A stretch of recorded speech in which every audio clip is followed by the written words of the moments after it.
Welcome to the Freaky Stories podcast.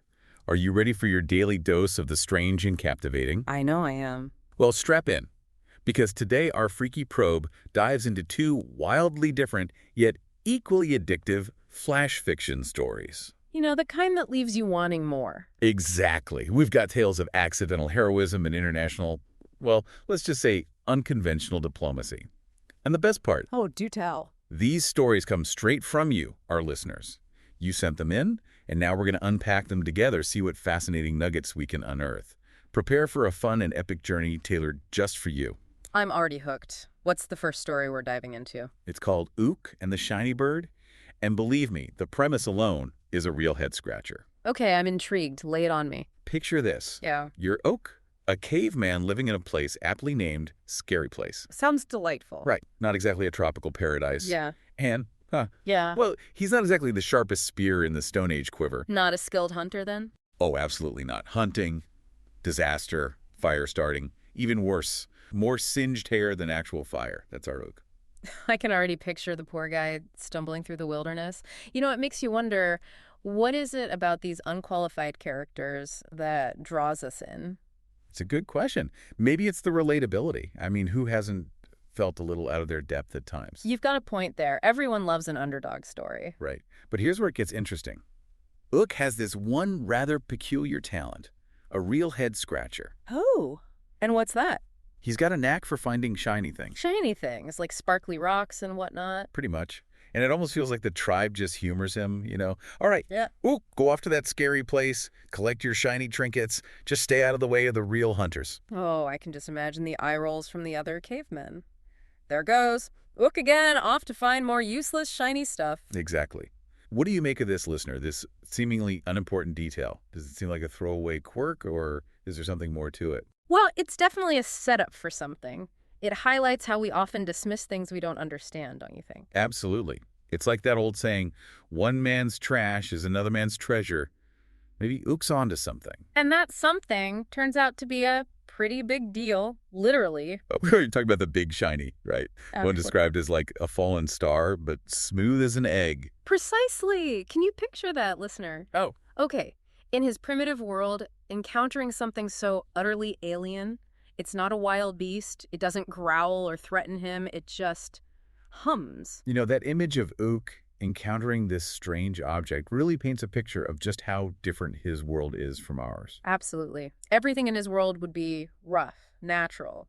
And then there's this smooth, metallic thing humming away. It's the first sign that he's stumbled onto something way beyond his comprehension. It's a great reminder of those times in our own history when people encountered technology they couldn't explain. Totally. Like, imagine trying to explain a smartphone to someone from the Middle Ages. Their heads would spin. Okay, so Ook finds this big shiny, and his reaction is pure Ook. Does he try to wrestle it? Nope, not Ook. He pokes it. Pooks it? With what? His trusty pointy stick. Not even a spear. Nope, just his root digging stick. And then incredibly, this big shiny opens like a hungry clam. No way. What's inside? You are not going to believe this. There's shiny string, a shiny stick that glowed. Sounds like Christmas lights came early for Ook. And get this, a cold shiny rock that made Ook sneeze. Can you imagine? Wait, a sneeze rock? What even is that? Who knows? But it's about to cause some serious chaos.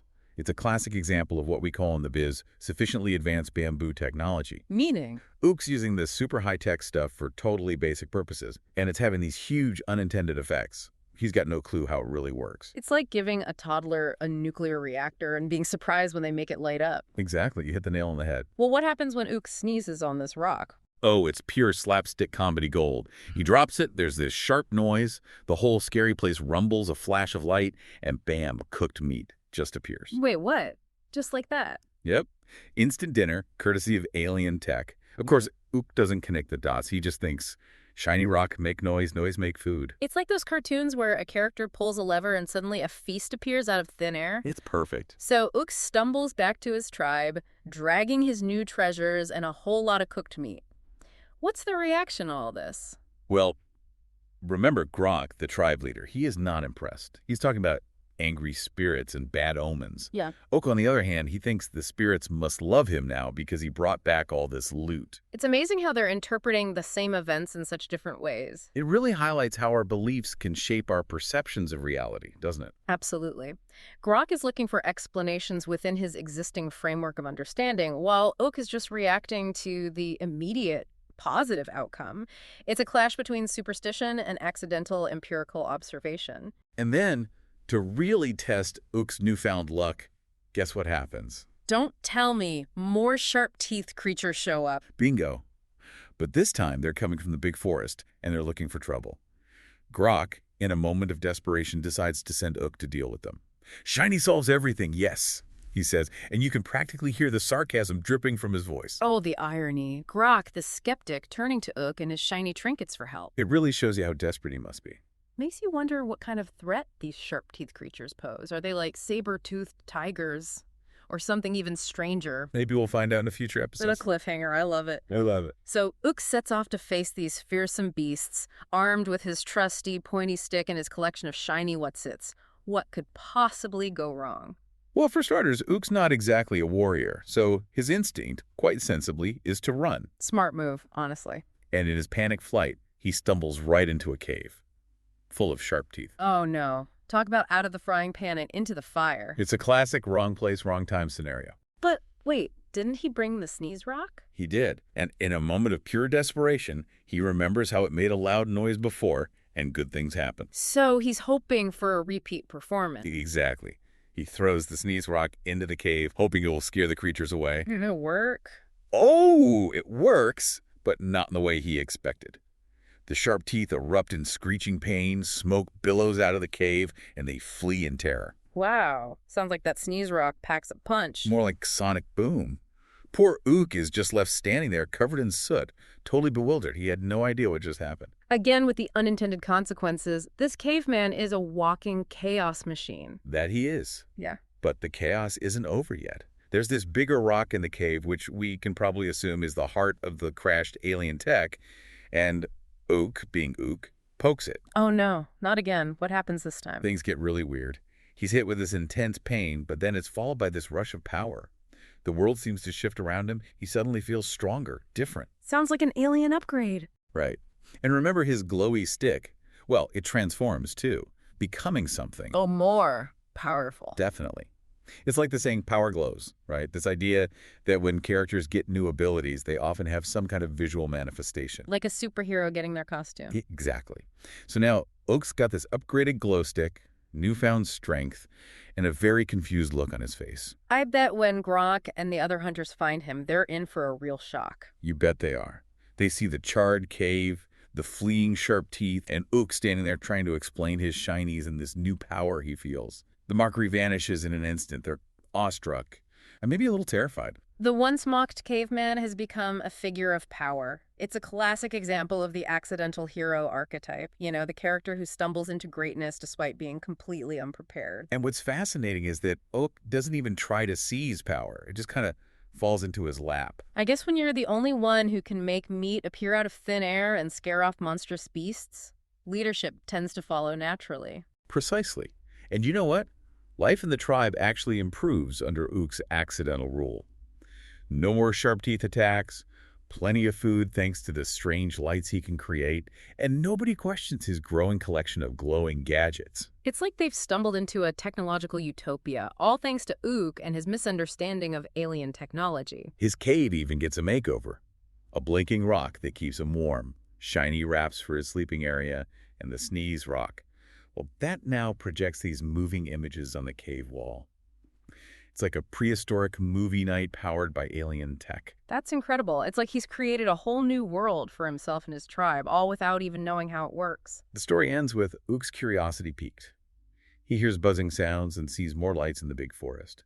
Armed with his glow stick and a newfound sense of purpose, he's ready for more adventures. You know, what's really intriguing is that we never learned anything about the original owners of this technology. Right. It's like they just dropped this incredibly advanced stuff and vanished. It's a classic trope. Aliens of goldfish memory. They leave behind these wondrous and potentially dangerous creations without a second thought. It makes you wonder if they'll ever be back, And what will happen if they do? Ooh, that's a thought. Maybe they'll be back for a rematch in a future episode. I can't wait. But for now, let's shift gears and jump into our second story. Oops, I started a war. This one takes us from the prehistoric era to the slightly more familiar, but no less chaotic, world of international diplomacy. From cavemen to diplomats, eh? This should be good. This story taps into a different kind of absurdity, the kind that arises not from encountering the unknown, but from very human mistakes magnified on a global scale. No shiny rocks this time. Nope. This time it's all about a stained treaty and the very human art of messing things up spectacularly. I'm all ears. Our protagonist is a fellow named Bernard, and let's just say, he's not exactly James Bond. Not a suave secret agent. Not even close. Bernard's expertise lies in the far less glamorous world of expense forms and making sure the coffee pot is always full. The unsung hero of the office. Exactly. The story really emphasizes his skill in these mundane tasks, even mentioning his triumph in the legendary Great Biscuit debacle of '09. A legend in his own time. Exactly. It's a hilarious way to set up his character. This is a man who thrives on routine, on predictability. So you can imagine what happens when he's thrown into the high-stakes world of international diplomacy. This does not sound good. It's not. His mission seems simple enough. Update a treaty with a sleepy island nation regarding fishing rights. Sounds boring, right? About as exciting as watching paint dry. Right. But there's a brilliant bit of foreshadowing that hints at the impending disaster. His usually indifferent supervisor hands him the briefing folders with this unusual intensity. It's like a big flashing neon sign screaming, "Danger!" Did Bernard notice the sign, though? Not a chance. He's completely oblivious, focused on making sure he has enough paper clips for the trip. Oh, Bernard. The scene on the island is pure comedic gold.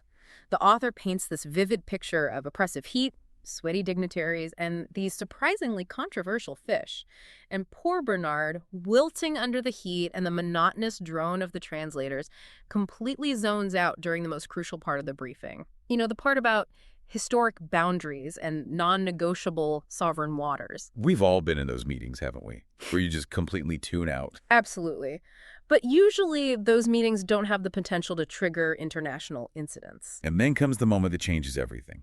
Bernard, in a gesture of good faith, and perhaps a desperate attempt to get out of the heat, signs the treaty with a flourish and a big fat jam stain from his breakfast right on the dotted line. No way. A jam stain. Seriously. Seriously, it's the perfect symbol of the sheer absurdity of the situation.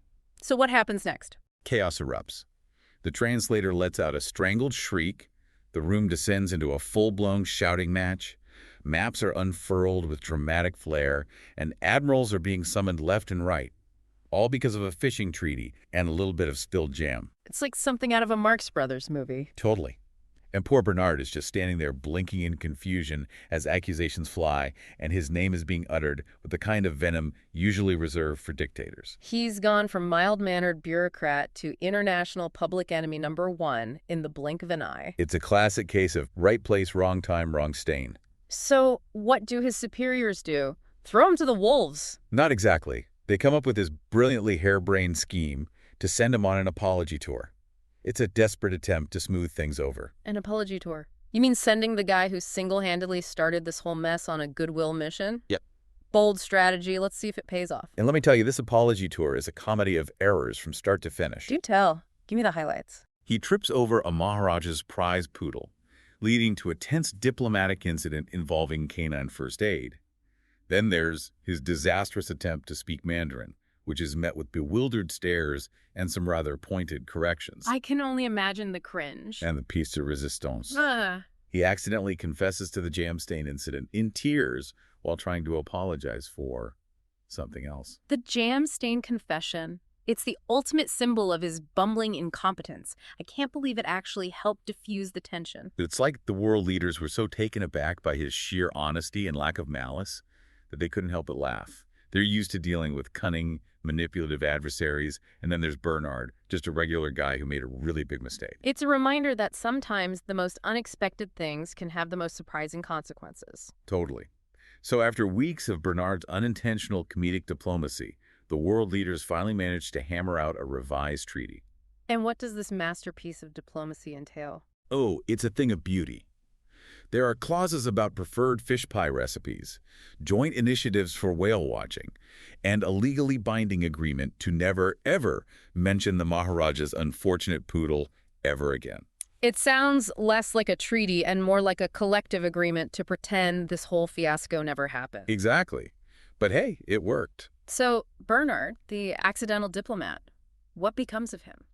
Well, he doesn't exactly become a celebrated hero. He does, however, get a promotion to the Department of Agricultural Regulations. Perfect. They've finally found the one place where his unique talents won't accidentally trigger an international incident. Well, at least not an international incident involving fishing rights and jam stains. Yeah. But as the story concludes, there's a hint that Bernard's adventures aren't over yet. There's a memo about an upcoming intergalactic summit on mineral rights, and a rather frantic phone call from the undersecretary mentioning something about Klingon mating rituals. Oh no, they're not sending Bernard to deal with the Klingons, are they? It certainly seems that way. What could possibly go wrong? Everything. Absolutely everything. Well, listener, that brings us to the end of our freaky probe for today. 2 incredible stories, 2 unlikely heroes, and a whole lot of chaos along the way. What stood out to you the most? Did you connect more with Ook's accidental mastery of alien technology, or Bernard's chaotic dance through the world of international diplomacy? It's fascinating to compare these two tales. Both explore the theme of unintended consequences, but in such different ways. Ook's story highlights the power of the unknown and how even the most unassuming individual can become a catalyst for change. Bernard's tale, on the other hand, is a satirical look at the complexities of human interaction and the often absurd ways in which we navigate the world. One thing's for sure, both stories remind us that life is full of surprises, and sometimes the most unexpected events can lead to the most extraordinary outcomes. And that sometimes the best-laid plans can go hilariously and sometimes terrifyingly awry. Absolutely. So until our next freaky probe, keep those curious minds engaged, and remember, sometimes the greatest discoveries are made by accident. And the biggest messes, too. Don't forget to rate and follow the Freaky Stories podcast for your daily dose of the bizarre and brilliant. And keep sending in those stories, listeners. You never know, your tale might just be the next one we dissect on our Freaky Probe. Stay freaky, everyone.